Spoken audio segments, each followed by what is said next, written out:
বিসমিল্লাহ আলহামদুলিল্লাহ ওয়াসসালাতু ওয়াসসালামু আলা রাসূলিল্লাহ ওয়া বা'দ। ভাই, আয়াতুশ শিফা অর্থাৎ কোরআনে কারীমে আসা বিভিন্ন আয়াতের মধ্যে শিফা শব্দটি এসেছে। শিফা অর্থ হলো আরোগ্য বা যেখানে রোগ মুক্তি, রোগ মুক্তির আশা করা যায়, সেজন্য এই আয়াতগুলি পড়ে অনেক সময় ফু দেওয়া হয়। এটাকে বলা হয় ঝাড়ফুঁক করা। তো এই ঝাড়ফুঁকের জন্য আমরা জানি যে বিশুদ্ধ মত হচ্ছে যে ঝাড়ফুঁকের জন্য লাগে না, অর্থাৎ মাযুর হওয়া লাগে না, অর্থাৎ কোরআন এবং সই হাদিসের আসলেই সেটা ব্যবহার করা যায়। আগে কেউ ব্যবহার করছে কিনা এটা লাগে না, কারণ কোরআন পুরোটাই শিফা। হাদিসের বাণী যেগুলো রাসূলুল্লাহ সাল্লাল্লাহু আলাইহি ওয়াসাল্লাম দোয়া হিসেবে দিয়েছে সেগুলো তো পড়াই যাবে। তো এখানে মাসুর হওয়া লাগে না, অর্থাৎ সেটা যদি তাজরিবা অভিজ্ঞ দিয়ে করা যায় সেটা করা যাবে। অর্থাৎ রুকিয়া শারঈয়ার জন্য, শারঈভাবে রুকিয়ার জন্য যে যেটা নিষিদ্ধ সেটা হচ্ছে অজানা কোনো কথা হবে না, বা শিরকি কোনো কথা হবে না, বা গুনার কোনো কথা হবে না, বা কোনো এমন কোনো তাওয়াসসুল থাকতে পারবে না যে শিরকি তাওয়াসসুল বা হারাম তাওয়াসসুল থাকতে পারবে না, কারো ওয়া ধরা, ওসিলা ধরা, এগুলো থাকতে পারবে না। এর বাইরে কোরআনে কারীমে যেহেতু আল্লাহ তাআলা কোরআন কারীমকে শিফা হিসেবে দিয়েছেন, সেহেতু সেটা যে কোনো আয়াত পড়ে ফু দেওয়া যাবে। আলেমরা অভিজ্ঞতার ভিত্তিতে ৬টি আয়াতকে আয়াতুশ শিফা বলেছেন। এর মধ্যে প্রথম আয়াত হচ্ছে সূরা তওবার ১৪-১৫ নম্বর আয়াত। আল্লাহ তাআলা বলছেন, قاتلوهم يعذبهم الله بأيديكم ويخزهم ويشفي صدور وينصركم عليهم ويشفي صدور قوم مؤمنين ويتوب الله على من يشاء والله عليم حكيم।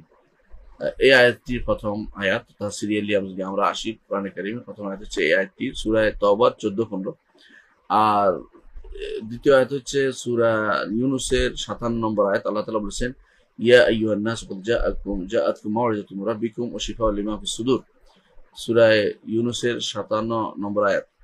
এরপরে সূরা আন-নাহলের ৬৮-৬৯ নম্বর আয়াত। আল্লাহ তাআলা বলছেন, ওয়া আওহা রাব্বুকা ইলান নাহলি আন ইত্তাখিযি মিনাল জিবালি বুয়ুতান ওয়া মিনাশ শাজারি ওয়া মিম্মা ইয়া'রিশুন সুম্মা কুলি মিন কুল্লি সামারাত فاسلكي سبل ربك ذللا يخرج من بطونها شراب مختلف ألوانها فيها شفاء للناس إن في ذلك لآيات لقوم يتفكرون। সূরা আন-নাহলের ৬৮-৬৯ নম্বর আয়াত। এরপরে সূরা ইসরার ৮০-৮২ নম্বর আয়াত। আল্লাহ তাআলা বলছেন, وقل ربي أدخلني مدخل صدق وأخرجني مخرج صدق واجعل لي من لدنك سلطانا نصيرا قل جاء الحق وزهق الباطل إن الباطل كان زهوقا وننزل من القرآن ما هو شفاء ورحمة للمؤمنين ولا يزيد الظالمين إلا خسارة। সূরা ইসরার ৮০-৮২ নম্বর আয়াত। আর এরপরে হচ্ছে কোরআনে কারীমের সূরা শুআরার ৭৮-৮০ নম্বর আয়াত। আল্লাহ তাআলা বলছেন, আল্লাযী খালাকানি ফাহুয়া ইয়াহদিন ওয়াল্লাযী হুয়া ইউতঈমুনি ওয়া ইয়াসকিন ওয়া ইযা মারিদতু ফায়াশফিন। এই আয়াতগুলো। আর সর্বশেষ ফুসসিলাতের 44 বা 44 নম্বর আয়াত। আল্লাহ তাআলা বলছেন, ওয়ালাউ জাআলনাহু কুরআন আ'জামিয়্যান লাকালু লাউলা ফুসসিলাত আয়াতু আ'জামিয়্যুন ওয়া আরাবী কুল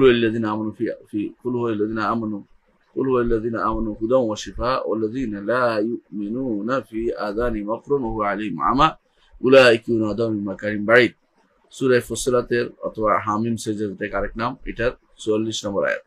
তাহলে আমরা দেখতে পাচ্ছি এই ৬টি আয়াতকে আলেমরা সাধারণত আয়াতুশ শিফা বলে। এগুলি বিভিন্ন প্রয়োজনে ফু দেন বা এগুলো লিখে খাইয়ে দেন। এগুলো পড়া এবং এগুলি বিভিন্ন শিফার জন্য ব্যবহার করা জায়েজ আছে, কোনো সমস্যা নেই। কারণ কোরআন আয়াত, কোরআন হচ্ছে আল্লাহ তাআলার সিফাত। আল্লাহ তাআলার সিফাতের ওসিলা দেয়া, আল্লাহ তাআলার সিফাতের ওসিলা দেয়া জায়েজ আছে না, এবং সিফাতের ওসিলা দেয়া জায়েজ, সেজন্য সেগুলি ব্যবহার করা জায়েজ আছে। সেগুলি দিয়ে কোনো রোগের জন্য প্রতিষেধক হিসাবে ব্যবহার করা জায়েজ আছে। আল্লাহ তাআলা তার ইচ্ছায় তিনি যদি চান তিনি শিফা দিবেন, তিনি যদি না চান তিনি শিফা দিবেন না, কিন্তু ব্যবহার করা জায়েজ হবে। দ্বিতীয় এখানে আরেকটি কথা দরকার, সেটা হচ্ছে কিন্তু এগুলোকে তাবিজ আকারে কখনো যেন কেউ টোলের ভিতরে লটকায় না দেওয়া হয়, কারণ এইভাবে তাবিজ লটকানো নিষিদ্ধ, হাদিসে নিষেধ আসছে।